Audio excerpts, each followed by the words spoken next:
सासे गरिब सुबुङा सानसेयाव 500 बा 400 रां खामायनायखांनायनि उनाव बिथांमोनहा दैनि दिनै जिहेतु गावनि जिउखौ खांनांगौ जायो, गावजों लोगोसे फिसा खांनांगौ जायो, गावनि न'खरनि मानसिफोर दङ। दा बिनिखायनो बिथांमोना साइकेल गंसे बायनो थाखाय बिराद गिदिर जिउआव चेलेन्ज जायो, बिराद चेलेन्ज। बे चेलेन्जखौ जोंनि मानगोनां प्रमद बर' सारा मिथिगौ। बेखायनो जाहाथे बे चेलेन्जनिफ्राय बिथांमोना रिलिफ मोनो आरो गोरलैयैनो जाहाथे माने गावनि जिउखौ खांनो हायो, बेनो गुबै थांखि आरो।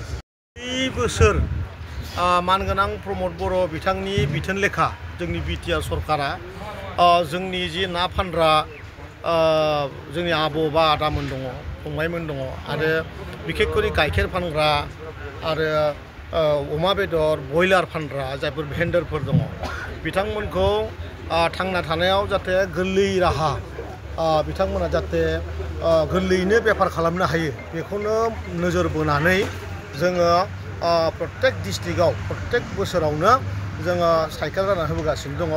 आरो दिनैहालागै ना फिग्रा आरो अमा बेदर फानग्रा सुबुंफोरनो 25,000 साइकेल जों अलरेडि डिस्ट्रिबिउसन खालामदों।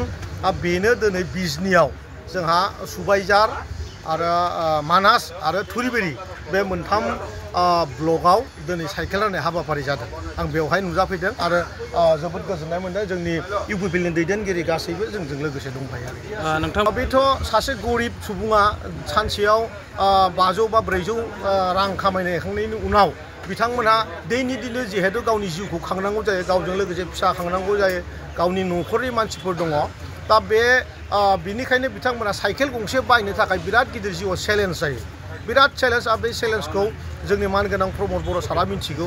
बेखायनो जाहाथे बे चेलेन्जनिफ्राय बिथांमोना रिलिफ मोनो आरो गोरलैयैनो जाहाथे माने गावनि जिउखौ खांनो हायो, बेनो गुबै थांखि आरो।